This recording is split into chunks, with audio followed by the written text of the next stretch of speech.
my God. Oh my God. Oh my God. Here it is. This is the eye wall.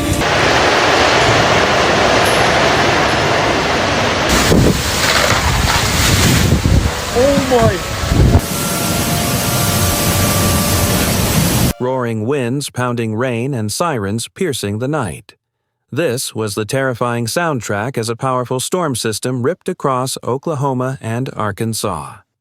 In Sallisaw, Oklahoma, the roof of a hospital was torn away as patients were rushed into the darkness. Power lines snapped, plunging thousands into a blackout.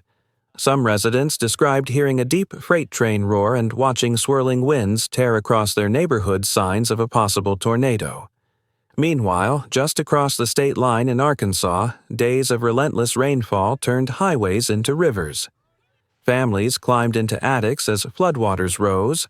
Cars were swept from the roads in seconds, disappearing under raging currents. Even major events like the LPGA Championship in Rogers were forced to shut down as golf courses vanished beneath standing water.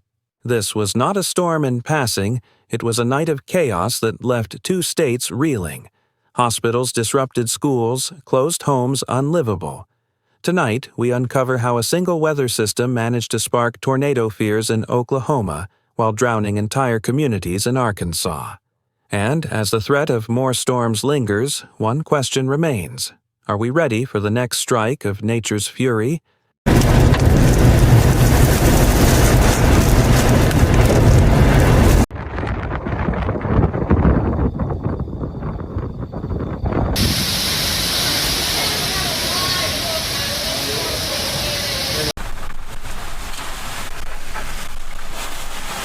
On the evening of September 23rd, northeastern Oklahoma was struck head-on.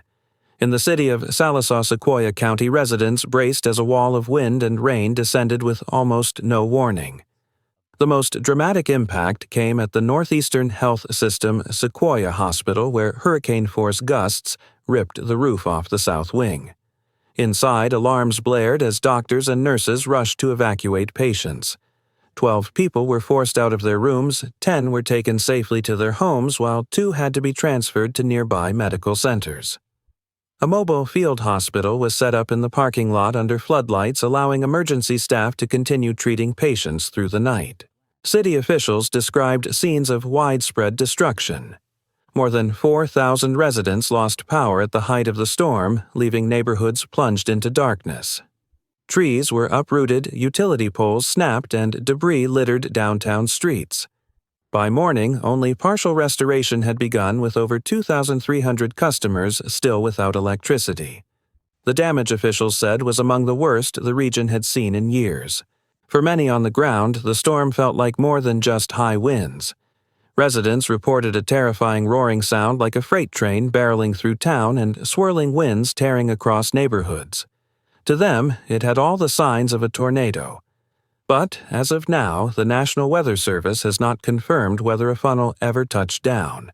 What's certain, however, is that conditions were primed for severe weather, a collision of cold and warm air, strong upper-level winds, and an unstable atmosphere, perfect ingredients for a tornadic outbreak.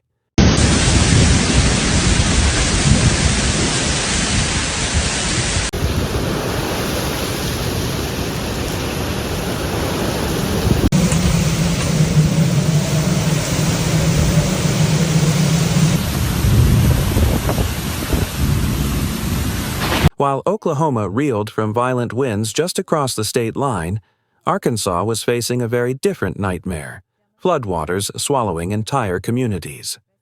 For 3 straight days from late Sunday through Tuesday, relentless rainfall hammered northwest Arkansas, dumping between 4 and 6 inches of rain across Benton, Washington, and the Ozarks.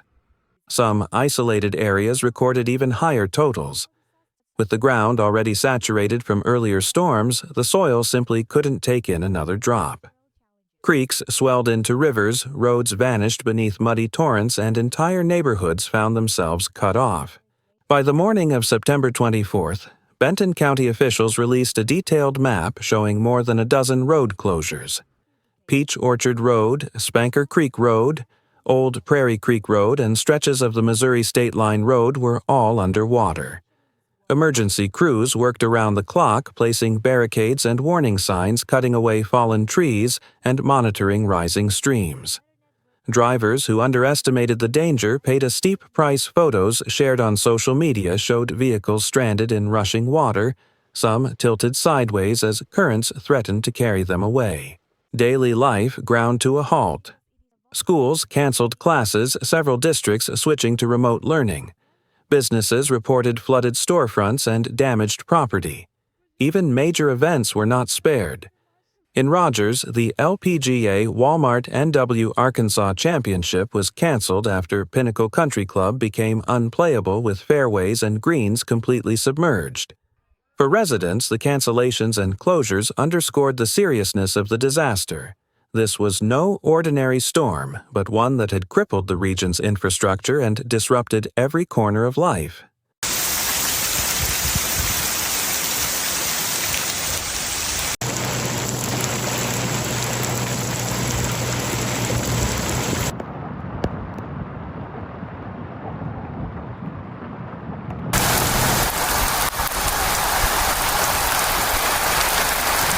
As floodwaters rose and the storm raged on, thousands of families across Oklahoma and Arkansas found themselves living a nightmare. Many spent the night in complete darkness, their homes without power, their streets cut off by high water. In Benton County, some families huddled inside their vehicles, unwilling to risk returning to homes surrounded by rising creeks. Others turned to makeshift shelters at schools, churches, and community centers, bringing only the bare essentials they could carry. Inside these shelters, the mood was heavy. Parents tried to keep children calm as thunder rolled overhead. Elderly residents sat quietly, some with only a blanket and a bottle of water in hand. The uncertainty of what awaited them, whether their homes were still standing, whether they would have a place to return to, was as devastating as the storm itself. But, amid the fear, there were also signs of resilience. Volunteers quickly mobilized, organizing relief efforts at community hubs. Donations of food, water, clothing, and flashlights poured in. Neighbors checked on one another, using trucks to ferry stranded families across flooded intersections. Local officials praised the quick action of residents who became in many ways first responders themselves, calling in reports of blocked roads, downed trees, and rising water levels. For many, the night was sleepless. With flash flood warnings blaring on phones and radios, families braced for the possibility that the worst was still to come. In the words of one local resident, "You don't realize how powerless you are until the lights go out. The water keeps rising, and all you can do is wait." صاحب العلال بصور وخلاص. لا إله إلا الله. احتجاز الآن، هذه السيارة شالها السيل، تشوفون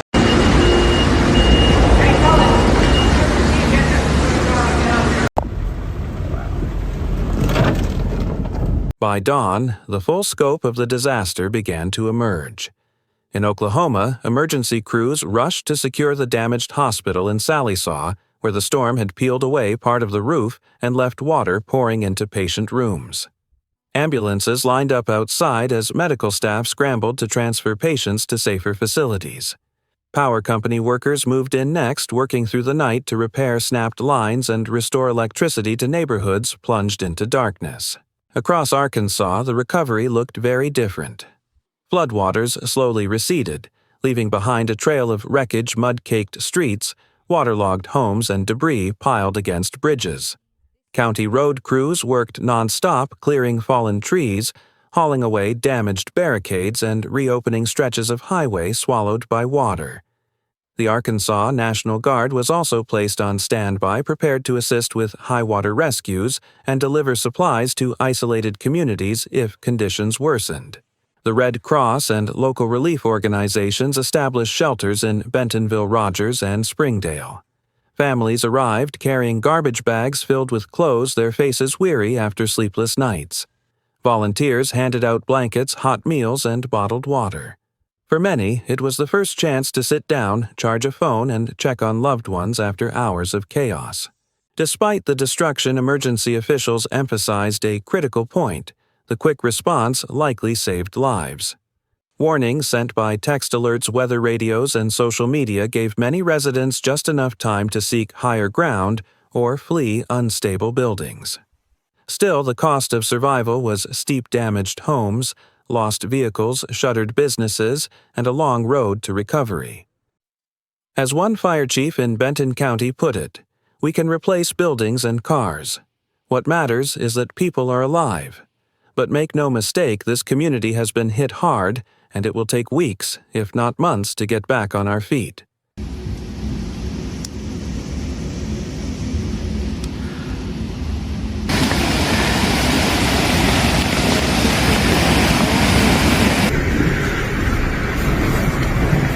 بسم الله الرحمن الرحيم.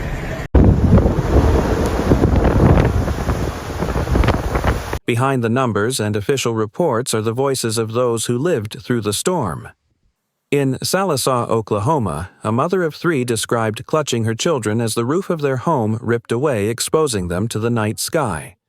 "I thought we weren't going to make it," she said, her voice breaking. The wind sounded like a freight train. All we could do was hold on and pray.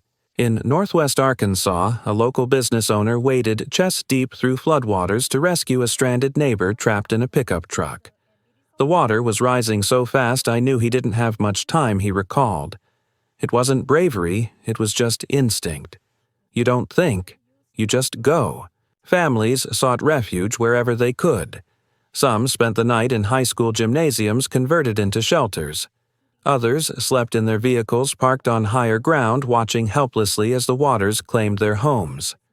Children clutched stuffed animals, trying to find comfort in the unfamiliar surroundings. Volunteers passed out hot coffee sandwiches and dry clothes, bringing small but vital relief. Social media also became a lifeline. Videos captured by residents showed swirling winds tearing at rooftops, streets turned into rivers, and neighbors forming human chains to help each other cross dangerous currents. These raw, unfiltered moments painted a powerful picture of courage, fear, and solidarity in the face of chaos. Yet, even amid the devastation, resilience was clear. Neighbors shared generators, cooked meals on camp stoves, and checked in on the elderly.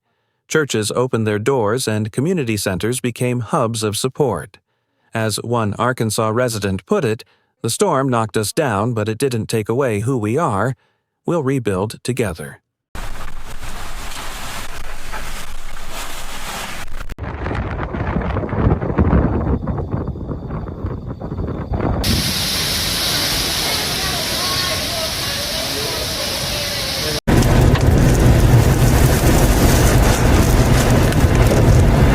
The storm that tore through Oklahoma and Arkansas will be remembered not only for the destruction it left behind, but also for the resilience it revealed. From hospital staff working through chaos to neighbors pulling each other from rising waters, these stories remind us that even in the darkest hours, communities rise together. But the road ahead is long, rebuilding homes, restoring lives, and preparing for the next storm that could strike without warning. And that's where the lesson lies. Nature's fury can't be controlled, but preparation and awareness can mean the difference between life and death. The images we've seen, twisted metal-flooded streets, families clutching each other in shelters, are not just headlines. They're warnings. Warnings that demand attention, action, and stronger readiness for the storms still to come. If you found this report valuable, please like, share, and subscribe so more people can stay informed and prepared when disaster strikes. Now, we want to hear from you. Have you or your family ever faced a storm or flood that changed how you prepare for severe weather? What steps do you take to stay safe? Share your stories in the comments below. We'll feature some in our next report.